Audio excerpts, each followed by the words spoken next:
እሺ እንደምናላችሁ የሚገርም ዜና ነው ይዤላችሁ የመጣሁት። ስለ ኢራንም ስለ ኢትዮጵያም በደንብ ነው የምነግራችሁ።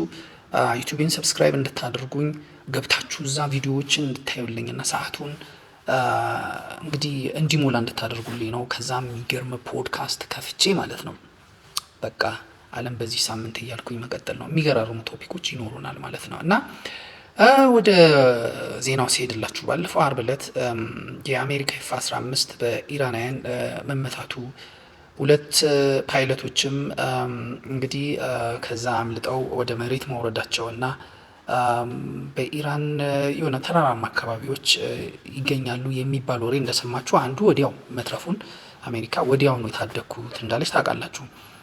እሱን ለመታደግ የመጣ ሁለት የነፍስ አድን ሄሊኮፕተር መታ መጣሏ በጠቅላላ 3 እንደውም አንዳንዶች 5 6 ከዛም በላይ ብዙ የጦር አውሮፕላኖች እንደተመቱ ይናገራሉ። እንደውም አርብ ዕለት የኢራን ቀን ነው የሚባለው። ከዛ ሲአይኤ ደግሞ ሁለተኛውን ለመታደግ ቀነ ቀጠሮ ይዞ ነበረ ለማታ ማለት ነው፣ ለቅዳሜ ሌሊት በእኛ ማለት ነው ነበር የያዘው እና እዛ መኖሩን ያውቃል፣ ግን የት እንዳለ አላውቅም እያለ ኢራናውያንን ለመሸወድ ነበረ መሞክረው እያለ ነው አሁን እያወጣው ባለው።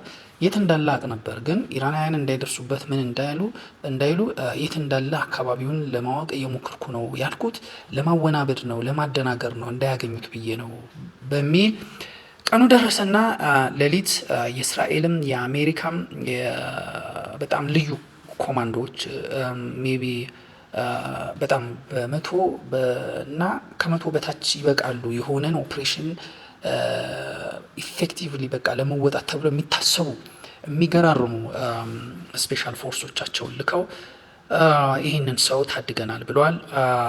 ኢራን ደግሞ በርካታ የጦር አውሮፕላኖችን መትቼ ጥያለሁ ብላለች። በርካታ ነው የሚለው እስካሁን እየተነገረ ያለው 2 ትልልቅ የጭነት አውሮፕላኖች እና ሌሎች የነፍስ አድን ሄሊኮፕተሮች መትቼ ጥያለው የሚል እንትን አለ። ነገር ግን እዛ አካባቢ ላይ የተከማቹት ተመተው የወደቁት እንትኖች ሲታዩ ስብርባሪዎች ምናምን እነዚህ ከ4 በላይ ናቸው፣ በርካቶች ናቸው የሚል ወሬ ነው እየወጣ ያለው። ዞሮ ዞሮ ሰው ተጎድቶባቸው የሆነው የአሜሪካውያን ወይስ እንዴት ነው? ትራምፕ ያለው ምንም የተጎዳብን የለም ነው፣ ግን ከዚህ ሁሉ ሰው አይጎዳም ማለት ይከብዳል። አሜሪካንም ስሟን ለመጠበቅ ምኗን ለማለት እንደዛ ትላለች እንጂ እንትኑ ኦፕሬሽኑ ከፍተኛ የሆነ የሰው ጉዳት የሚያስከትል ይመስላል እንዲህ ስታዩት ማለት ነው። እነዛ ሁሉ አውሮፕላኖች ከተመቱ እዛ ውስጥ እንግዲህ ቀጥታ እንኳ ተተኩሶ ባይገኝ በዚህ ሂደት የተጎዳ ሰው አይኖርም ማለት ይከብዳል። አይደለም እንደዚህ አይነት ከባድ ኦፕሬሽን ይቅርና ቬንዙዌላ ላይ ማዱሮን ለመያዝ እንኳ አንድ በጣም ስፔሻል ፎርስ ማለት ነው ጉዳት ደርሶበት ትራምፕ በጣም ትልቅ ሜዳሊያ ሲሸለሙ አይተናል። በጣም ከፍተኛ የሆነ እንትን እንደደረሰ በአሜሪካም በኢራናውያን ሚሊሻዎች የባሲጅ ሚሊሻዎች ናቸው በአብዛኛው እዛ ተሳታፊ ነበር የተባሉት እና ትሸለማላችሁ $60,000 ምናምን ያዙ የተባሉ እንጂ ይህን ያህል ከፍተኛ የኢራን ወታደራዊ ትንቅንቅ የተካሄደበት አይደለም የሚባል ነገር ነው። ለማንኛውም አሜሪካ ብቃቷን አሳይታለች። ቀላል አይደለም። ከእስራኤል ጋር ብትተባበርም ኢራን ብቃቷ አሳይታለች። 2 ኃያላንን ተጋፍጣ በዛ አይነት መንገድ በቴክኖሎጂ ብቻ ስለተበለጠች ይሄ የአሜሪካ ፓይለቱን ይዛ ሄዳለች ማለት ነው። ዋናው ሰውየው መዳኑ ለሁላችንም አስደሳች ነው። ኢራንን ብቃት አሳይታለች፣ አሜሪካን ብቃቷን አሳይታለች። አሁን ቀላል ነበር አይደለም የሚለው ነገር ማየት የምንችለው ልክ እንደ ቢንላደን ኦፕሬሽን ማለት ነው። ቢንላደን እንዴት እንደተያዘ በዶክመንታሪ እንዳሳዩን ይህንን ኤዲት ሳያደርጉ ምን ሳይሉ በቃ ቁልጭ አድርገው የሚያሳዩን ከሆነ ያኔ እንፈርዳለን። እስካሁን ባለው ግን ከአሜሪካውያንም ከዛም ከሁሉም ወገን በአውሮፕላኖቹ ብቻ ሳይሆን በሰውም ላይ ከፍተኛ ጉዳት የደረሰ መሆኑ ከሚታዩት ነገሮች መረዳት እንችላለን። አሜሪካውያን ትራምፕም ከሚለጥፈው ነገር በጣም ፉከራና በጣም ሽለል አይደለም።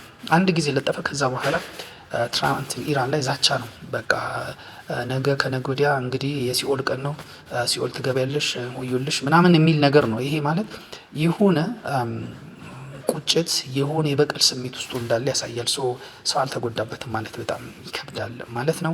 ኢራናውያንም ዝግጁ ነን ብለው እየጠበቁት ነው። ወደ ኢትዮጵያ ስመጣላችሁ ዛሬ የተለየ ነገር ያለው ኢራን የኢትዮጵያን መንግስት ምናለች? እኔ የባህር በር ፍላጎታችሁን እደግፋለሁ፣ የባህር በር በመፈለጋችሁ ምንም አድርገው ተቃውሞ የለኝም፣ ከእናንተ ጎን ነኝ ብላለች። እንግዲህ ከዚህ በፊት ኤርትራን አስታጥቃለች፣ በድሮን ምናምን ብላለች እና የባህር በር ጥያቄን ትቃወማለች ብያችሁ ነበረ። የኢትዮጵያ መንግስትም በዩኤንም በተለያየ መንገድ ከእስራኤል ጋር በመሆን የሚያሳዩ የተለያዩ አሰላለፎች በብዙ መንገድ የኢራን ወቅታዊ አሰላለፍን መሰረት ያደረገ ነው።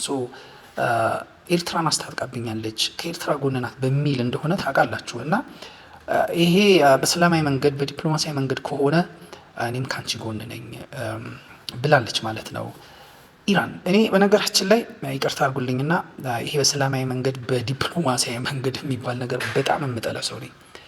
ዲፕሎማሲ ያስፈልጋል፣ ሰላም ያስፈልጋል። ከዚህ ከአሰብ አንጻር ከኤርትራ አንጻር ዲፕሎማሲ ሳይሆን ልክ እንደ ትራምፕ አይነት በጥባጭ ቀውስ ፈጣሪ ምስራቅ አፍሪካ ላይ በውጤም በእርግጫም እያጋጨ ጥቅሙን የሚያስከብር መሬቱን የሚያስመልስ ሜክ አሜሪካ ግሬት አጌን እንዳለው ሜክ ኢትዮጵያ ግሬት አጌን የሚል መሪ ነው የምፈልገው። እና አብይ ትንሽ ለስላሳ ሰው ነው እንግዲህ የጸሎትም ሰላማዊም ሰው ነው። እንደዚህ አይነት ጠረጴዛ እየደበደበ የሚናገር ሰው አይደለም። እኔ የሚደግፈው በቃ ኤርትራ አግታ የያዘችውን ጥቅማችንን፣ ወደባችንን፣ ምናችንን ኤርትራ የምትባል ሀገርም የለችም፣ ግን ኢሳያስ አግቶ ያገተውን ጥቅማችን ግዛታችንን ለማስመለስ ብጥበጣ ነው የሚያስፈልገው ብዬ ማምን ሰው ነኝ። ቀውስ ነው በቃ ክራይሲስ የሚባለው ነገር ያስፈልጋል ብዬ ነው ማምነው። ህዝቡንም በዛ አግባብ ማንቃት ያስፈልጋል። በየትምህርት ቤቱ እንደዚህ አይነት ክበባትን ማቋቋም ያስፈልጋል። በየመንገዱ በየምናምኑ በሆቴሎች ቡና ጠጦች ምናምኖች በሙሉ የኤርትራ የምጽዋ የአሰብ ምናምን ስም እየተጠቀሙ የንግድ እንትኖች ስሞች በቃ ማስተጋባት አለባቸው ብዬ አምናለሁ። ቲሸርቶች፣ ኮፍያዎች መሰራት አለባቸው ብዬ አምናለሁ። ዛሬ ዝም ብዬ ሰዎችን ብጠይቅ ማለት በዚህ ሰሞን እየጠየቅኩ ነው። እስከ 24 ዓመት የሚሆናቸው ወጣቶችን ሄጄ ብጠይቅ አሰብን ታውቃላችሁ ወይ ምጽዋን ታውቃላችሁ ወይ ብላቸው ምንም የሚያውቁት ነገር የለም። እና ኢትዮጵያ ገና 30 ዓመት ያልሞላትን በቃ ኤርትራን በዚህን ያህል የሚያስረሳ ሙድ ውስጥ ያለች ሀገር ናት። እና ይሄ በቃ ምን አይነት ህዝብ እንደሆነ አስቡ። ሜክ ኢትዮጵያ ግሬት አጌን አይደለም ምን እንደሚፈጠር በቃ ያኔ ለጣሊያን ከጣሊያን ጋር ሲዋጉ ለሞቱ ሰዎች ወይኔ ወገኖቼ ለምን ሞቱ ለምን ደከሙ ብሎ እንትን የሚል ህዝብ ነው ያለው አሁን። እና እኔ አሁን ባለኝ ሁኔታ ኢትዮጵያ ዲፕሎማሲያዊ ሰላማዊ የሚባል ነገር ትታ እዚህ አካባቢ ቀውስ መጥመቅ ብጥብጥ መጥመቅ እና ወደቧን ማስመለስ ኤርትራን ማስመለስ አለባት ብዬ ነው የማምነው እኔ። እና በደንብ እንናገራለን። ዩቲዩቤን ሰብስክራይብ አድርጉ፣ ግቡና ዩቲዩቤን ተከታተሉኝ፣ ሰዓቱ እንዲሞላልኝ አድርጉኝና በሰፊው ምርጥ ፖድካስት እንዲኖረኝ አግዙኝ ነው የምላችሁ። በዚህ ላይ በጣም እንናገራለን። እስቲ